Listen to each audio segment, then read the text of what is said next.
Alors bonjour à toutes et à tous et bienvenue à ce webinaire Stratégie Bourse Forex du mardi 13 novembre 2018. Je suis Avenizar, très heureux de vous retrouver donc pour ce nouveau point de marché. Je vais faire part comme d'habitude donc de mes stratégies du jour. Sur le Forex, une matière première aussi, je vais revenir. Et indice, je vais parler du CAC 40 car la configuration me paraît intéressante. Je vais revenir aussi sur les stratégies qui ont été évoquées, quelques stratégies qui ont été évoquées la semaine passée, également hier dans le point de marché de la stratégie de la semaine. Mais avant tout, je laisse prendre connaissance de l'avertissement légal sur les risques. Et avant de débuter ce webinaire, voilà, je voulais faire part voilà, de ma pensée, bien sûr, envers les événements qu'il y a eu il y a 3 ans, les événements donc du 13 novembre 2015. Voilà, je travaillais déjà à DailyFX à l'époque, et bien sûr qu'en ce jour, je pense un peu comme tout le monde, on est tous, voilà, on pense tous un peu à cela. Donc voilà, je voulais simplement faire part de cette pensée. Le trading avec effet de levier amplifie toujours les gains et les pertes. Un compte risque limité présente un risque de perte du capital investi. L'investissement sur le compte titre présente un risque de perte en capital. IG fournit exclusivement un service d'exécution d'ordre. Cette présentation est donnée à titre indicatif et ne saurait être considérée comme un conseil ou une recommandation. Voilà donc pour cette introduction. Alors, je vais parler aussi de l'euro-dollar peut-être dans un second temps. Je vous rappelle bien sûr que vous disposez du chat pour réagir et me poser toutes vos questions. Bonjour d'ailleurs à Raymond et bonjour à Antoine. Est-ce qu'il y a des nouvelles sur le budget italien? Alors, à ma connaissance, en tout cas moi je n'en ai pas. Je sais que la deadline, l'échéance a lieu ce soir, donc peut-être qu'on en saura un peu plus, je pense, dans l'après-midi. En tout cas, on peut s'attendre en effet à une réaction éventuellement en fonction de ce qui sera dit, de ce qui sera donné dans la nuit. Je rappelle que le Forex cote durant la nuit, donc il faudra être prudent via cet élément. Et concernant les marchés, en tout cas les bourses européennes, il pourrait en effet y avoir peut-être certains mouvements demain à l'ouverture. Encore une fois, tout dépend de ce qui sera donné et dit euh, dans ce dossier italien entre la Commission européenne et le gouvernement italien. Bonjour également à Denis. Alors voilà, donc n'hésitez pas à réagir et à me poser toutes vos questions sur le chat. Je tenterai d'y répondre tout au long de ce webinaire. Vous êtes nombreux, ça me fait énormément plaisir. Merci donc d'être présent. Alors hier justement, j'avais parlé de l'euro NZD, je vais y revenir car il s'agit de la stratégie que j'ai sélectionnée pour vous hier, la stratégie de la semaine. Donc, c'est une stratégie baissière. Donc pour le moment, la baisse se poursuit. Pas grand-chose à ajouter depuis hier, si ce n'est rappeler simplement pour les personnes qui étaient absentes hier au point de marché, la stratégie de la semaine. C'est cette cassure de ce niveau de support weekly. Vous voyez, cassure en cours, cassure qui a eu lieu déjà en données journalières d'ailleurs. Et le cours donc qui se dirige pour le moment en direction de ce prochain niveau de support, de ce creux même plus particulièrement, ce creux du 11 janvier. Alors c'est vrai qu'avec le recul, j'aurais peut-être pu monter un peu plus ce niveau de support. On aurait pu le monter peut-être au 1,6568. Donc c'est un seuil qui pourrait faire réagir le cours. Il reste pour le moment encore une marge baissière. Mais en effet, voilà, ce serait éventuellement plutôt, comme je l'avais indiqué hier avant la fin du webinaire, ce serait peut-être cette zone de support plutôt que ce niveau de support, 1,6568, 1,6522, avec un RSI qui poursuit sa baisse et qui s'enfonce en zone de survente. Voilà, donc pour le moment, pas grand-chose à ajouter. Je rappelle que le signal avait été donné ici, à la cassure de ce double niveau de support, support horizontal, donc 1,7139, et de cette support donc également oblique qui part du 7 février 2017, donc une oblique de long terme. Je ne sais pas si j'en avais parlé aussi de cette configuration la semaine passée, sur Twitter à coup sûr, mais en webinaire j'oublie, mais en tout cas voilà, je pense que c'est une configuration qu'il faudra surveiller, bien qu'encore une fois, il faille être prudent je pense, car le cours se rapproche de ce niveau de support. Voilà donc pour l'euro NZD. Je continue sur le Forex avec l'USDN. J'en ai parlé beaucoup la semaine passée. J'en ai parlé hier également, puisqu'il s'agissait de ma stratégie de la semaine dernière.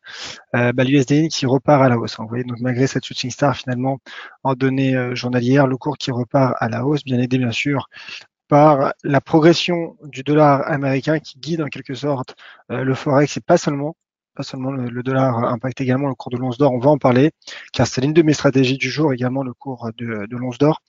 Mais en tout cas, l'USDN qui pour le moment poursuit sa remontée en direction de cette zone de résistance de long terme. Et je rappelle qu'hier, j'avais appelé à prudence sur cette stratégie haussière USDN qui a produit ses effets depuis son rebond sur cette double support situé à 112.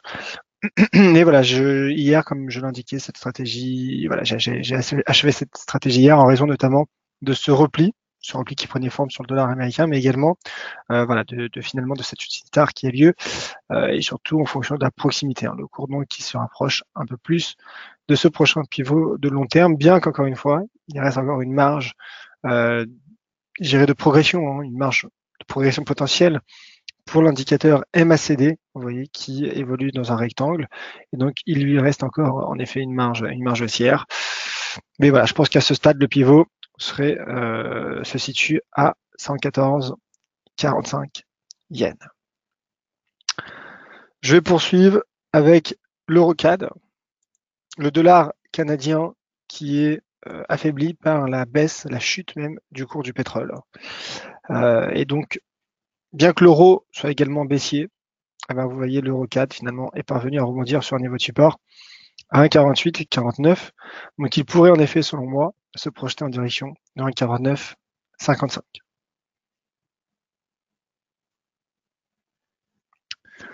Voilà pour l'EuroCAD, pas grand chose à ajouter. Écoutez, cette stratégie serait invalidée en cas de cassure dans 1,48,49. C'est vrai qu'en termes de timing, je pense que le bon moment pour donner cette stratégie aurait été plutôt dans la matinée, vous voyez, suite à ce rebond sur 1,48,49. Là, c'est vrai que le cours en est un peu éloigné, donc le ratio R3 est moins intéressant. Mais voilà, je pense que le cours pourrait retrouver un 49,55 et éventuellement un cas de franchissement, un 50,42. Maintenant, prudence aussi parce que l'euro est vendu, l'euro est baissier. Peut-être l'AUD CAD, regardez, puisque l'AUD, c'est vrai que l'AUD rebondit ces dernières séances. Donc l'AUD CAD peut-être, ce qui consisterait à regarder justement une stratégie une devise qui est rachetée face à une devise qui est vendue, le dollar canadien, et qui est affaibli notamment par la baisse du cours du pétrole. Donc je le répète, pas grand-chose non plus sur l'AUD CAD. Donc écoutez, pour le moment, en termes de chartisme, voilà, c'est vraiment l'EuroCAD, moi, qui me paraît intéressant avec son niveau de support à 1,48,49.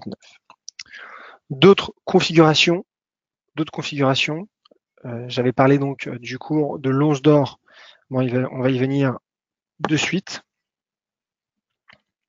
Je voulais parler de l'euro GBP aussi, bien sûr, l'euro GBP qui est une paire que je suis depuis un moment.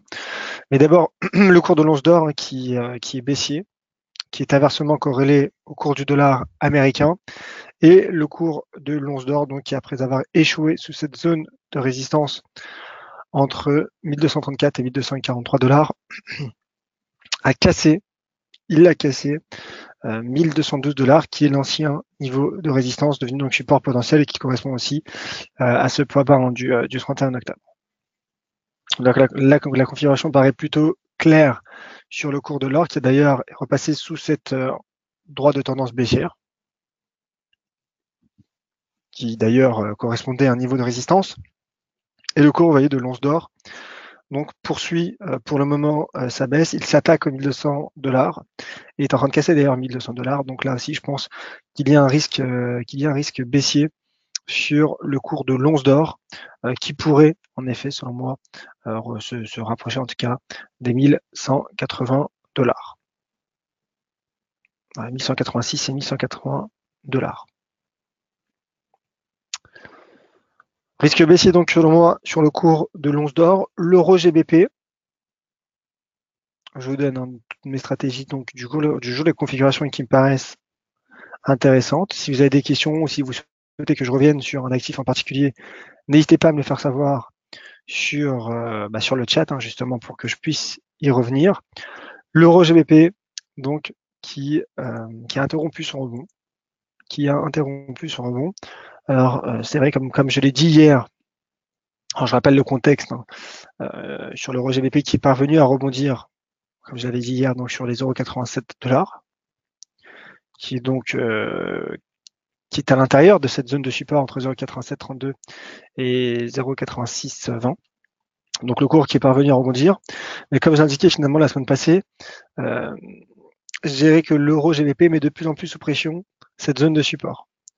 Là, je crois de plus en plus à la cassure de cette zone de support sur l'euro GBP, une cassure qui peut prendre du temps, mais déjà c'est vrai que le cours teste de plus en plus cette zone et de manière de plus en plus profonde. Bon, c'est vrai que par exemple le mois dernier, j'en parlais de cette stratégie haussière, vous voyez, le cours avait rebondi immédiatement au contact, vous voyez, des 0,8732 quasiment.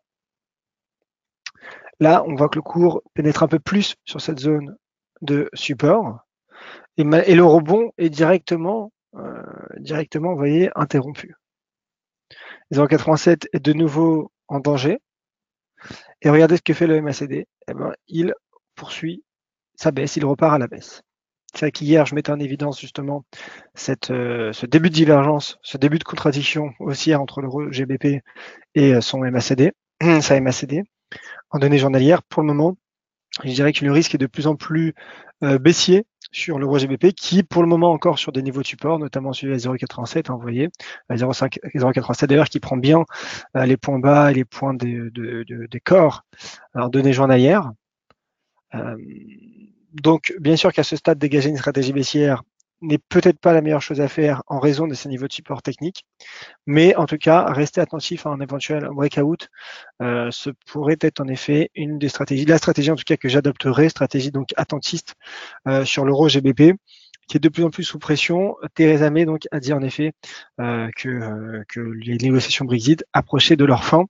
Et donc, voilà, n'oubliez pas qu'il y a aussi ce contexte fondamental qui pourrait, selon moi, soutenir à moyen long terme la livre sterling, car en cas d'accord favorable entre Bruxelles et Londres, entre le Royaume-Uni, donc entre l'Union européenne et le Royaume-Uni, je pense que cela pourrait bénéficier à la livre sterling et donc peut-être pénaliser l'euro GBP qui pourrait en effet, bon, alors il en est encore loin, mais qui pourrait éventuellement, en cas d'accord, en cas de cassure de cette zone de support, vous voyez, se rapprocher de ce niveau pré-Brexit, et notamment ce point haut de la séance Brexit, qui se situe à 0,8315. Pour le moment, il reste de la marge, mais attention, car en cas de cassure, le cours pourrait en effet accentuer, intensifier sa chute, je le pense. Regardez d'ailleurs le MACD en données hebdomadaires qui pénètre de plus en plus, lui aussi, en zone baissière. Donc prudence sur l'euro GBP. C'est vrai que jusqu'à présent, j'étais plutôt optimiste lorsque le cours atteignait ce niveau de support, cette zone de support, sous 0,8732. Je le suis de moins en moins.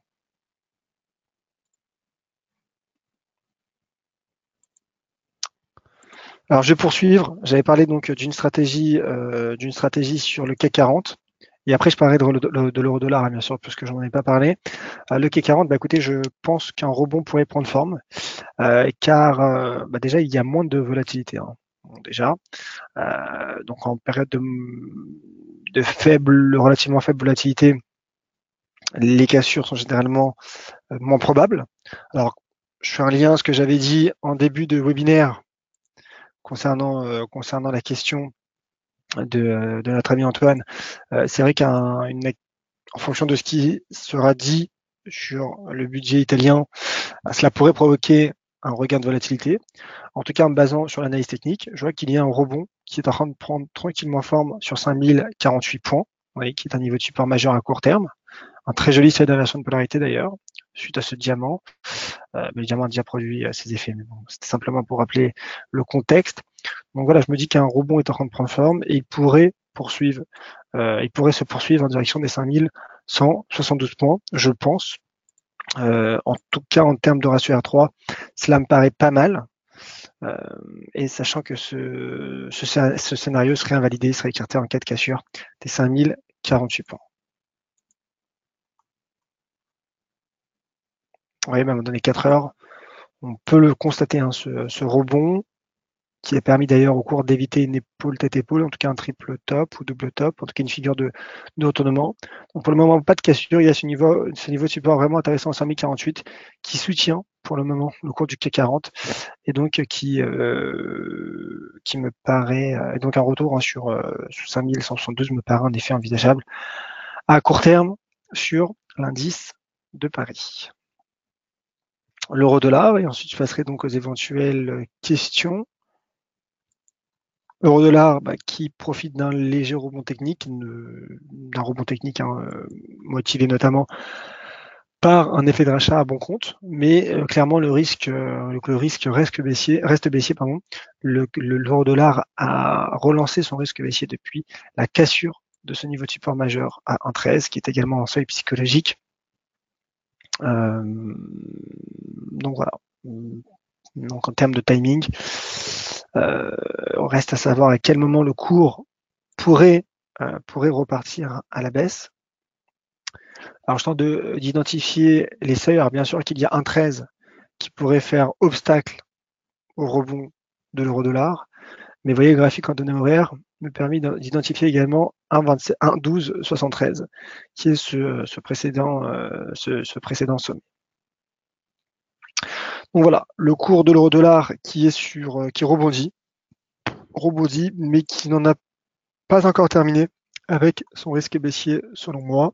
En tout cas, un pullback sous 1,13 clairement relancerait le risque baissier de l'euro-dollar, qui pourrait donc, le cas échéant, de nouveau se projeter en direction de ce support de long terme du mois de mai 2017, qui est situé à 11,08. Voilà donc la configuration avec la cassure du support de long terme, vous voyez l'important support majeur à 1,13 avec un MACD donc qui reste en zone baissière et qui a de nouveau croisé à la baisse la ligne de signal. Et ben voilà pour mes stratégies. Je vais passer donc aux questions. D'ailleurs, je vois que vous êtes nombreux aussi sur le chat. Bonjour Denis, bonjour Ronald. Et une question justement sur le chat. Donc on me demande un mot sur le S&P 500, l'indice large de Wall Street. On va regarder ça.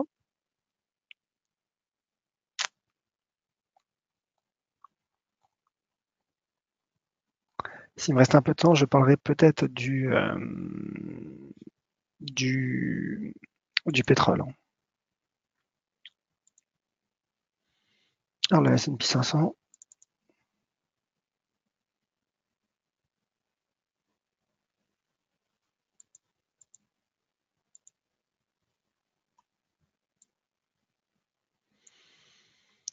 Bon, alors le premier constat, c'est qu'il y a eu un double rejet sous les 61,8% de retracement de Fibonacci, donc qui correspond à 2811 points.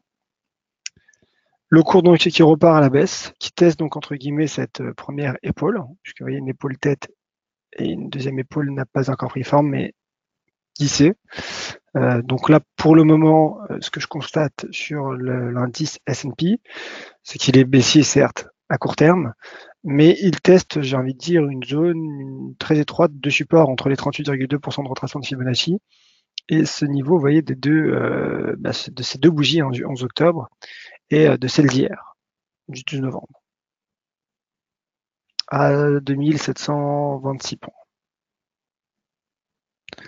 Donc là, pour le moment, neutre puisque le cours est sur un seuil, je dirais, technique un peu intermédiaire au final, puisqu'en cas de cassure, le cours s'ouvrirait, je dirais, les portes d'un retour vers les 2683, voire les 2600 points. Mais encore une fois, pour le moment, il y a une petite zone de support très court terme qui est en train de prendre forme. Donc, pour le moment, voilà, je reste neutre sur le cours du S&P 500 en attente d'éventuels signal. En attente de signal, vous voyez. Oui, je l'ai tracé en données 4 heures, ce seuil dont je vous parlais à 2725 points. Donc là, pour le moment, je ne peux pas faire grand-chose. On pourrait en effet dégager une stratégie haussière, une stratégie de rebond à court terme. Mais au vu de la mauvaise dynamique, regardez le MACD, comment elle est située sous la ligne de signal. Donc, je préférerais rester à l'écart sur l'indice S&P 500. En tout cas, neutre, stratégie neutre pour ma part. Avec plaisir. Alors, il nous reste un peu de temps. Je vais parler peut-être du pétrole. On va parler du WTI, puisque le cours donc, du pétrole est baissier, clairement. Comme l'a rappelé ce matin, me l'a rappelé Valentin Enfrand, c'est la première fois que le cours a enchaîné 11 séances de baisse consécutives, le cours du pétrole. Mais que faire à présent? Alors que faire à présent? Ben voilà, le cours est là aussi sur un niveau de support à 58,88 $, j'aurais pu étendre, vous voyez, sur la gauche, vers ce sommet du 24 novembre 2017. Donc là aussi, ça rejoint ce que je viens de dire un peu sur le S&P 500, c'est-à-dire qu'en effet, il y a un risque baissier, là qui est plus important pour le coup que le S&P 500. Donc il y a un risque baissier du cours du pétrole, indéniablement. Maintenant, encore une fois, tout peut dépendre du timing, car là, le cours est sur un niveau de support. Imaginez que le niveau de support produise enfin ses effets et que le cours rebondisse en direction des 64. C'est possible, c'est envisageable. Donc moi, j'attends l'éventuelle cassure 58-88 ou l'éventuel peut-être pattern de retournement à la hausse sur un niveau de support. Donc vous voyez, il n'y a pas de divergence haussière, mais un début de contradiction en données 4 heures. Un début de contradiction. Donc, d'où finalement l'intérêt d'attendre toujours, de respecter finalement la théorie de l'analyse technique, en tout cas d'attendre un éventuel signal, un déclencheur, avant de dégager une stratégie. Voilà, pour le moment, je ne l'ai pas encore. En données horaires, vous voyez, en données horaires, il y a toujours un peu cette très petite contradiction, mais encore une fois, ce sont des données intraday. Donc cela pourrait simplement dire un petit rebond technique, sans forcément parler de retournement à la hausse. Mais voilà, pour le moment, je surveille avec un petit doji qui a pris forme en données horaires il y a 2 heures.